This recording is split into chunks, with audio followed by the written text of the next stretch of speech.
kita harus belajar kepada barat pada hal-hal tertentu.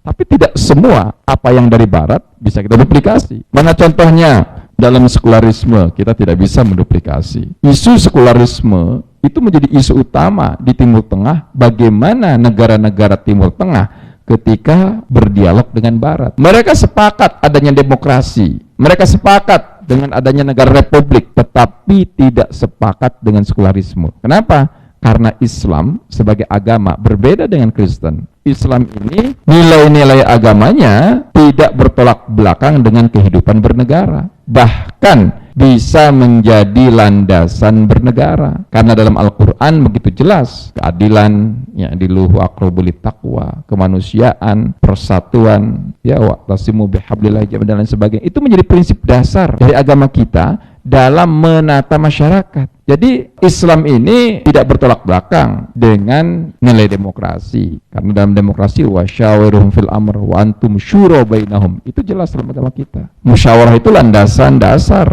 dan itu dicontohkan oleh para sahabat. Sahabat Umar bin Khattab, Abu Bakar ketika ingin mengangkat Umar, maka sahabat Abu Bakar memanggil beberapa kabilah dan meminta saran siapa yang harus meneruskan. Artinya apa? Pengambilan kepemimpinan itu diambil secara kolektif. Karena saat itu sistemnya masih kabilah, maka kabilah-kabilahnya yang dipanggil. Kalau sekarang sudah tidak ada kabilah, maka caranya bagaimana? Caranya dengan pemilihan dari seluruh rakyat. Nah, itu asalnya dari mana? Asalnya dari Yunani demokrasi itu. Diduplikasi oleh Barat, kemudian hari ini diduplikasi pula oleh Islam. Yang semangatnya tidak bertolak belakang dengan nilai Islam. Bahkan umat Islam ini pernah pula menduplikasi secara total tatanan pemerintah model ala Eropa sebelumnya. Sebelumnya setelah Rasulullah wafat, kepemimpinan kan berganti-ganti dari Abu Bakar, Umar,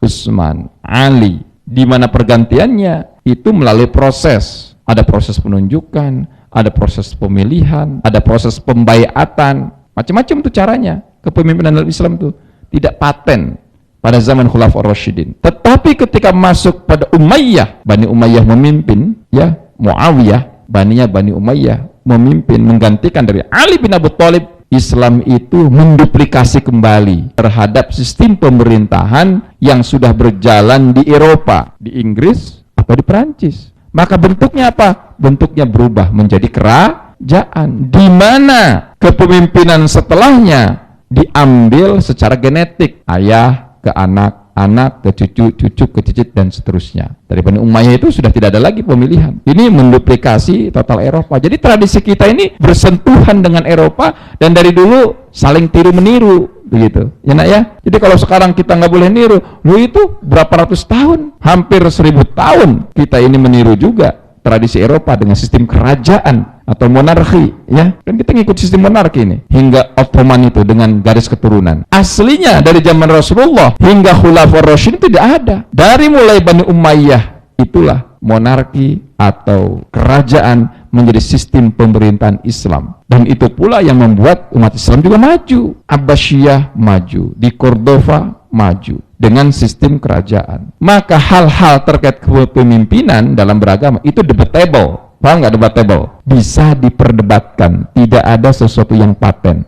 Apapun caranya yang sesuai dengan perkembangan zaman boleh-boleh saja. Kenapa? Disinilah yang dimaksud al-hiwar. Kalau ada hal-hal yang positif dari Barat, boleh kita duplikasi. Tapi tidak semua dari Barat bisa kita duplikasi. Hari ini kita mungkin menduplikasi sistem demokrasinya yang dari Barat. Sebelumnya pada Bani Umayyah kita menduplikasi sistem monarkinya. Sebetulnya sistem monarki itu bukan hanya dari Barat, dari Persia, Mesopotamia, semuanya menggunakan sistem kerajaan. Ya, jadi kita pun pernah menerima peradaban lain menjadi bagian dari peradaban kita. Contoh dalam pengambilan keputusan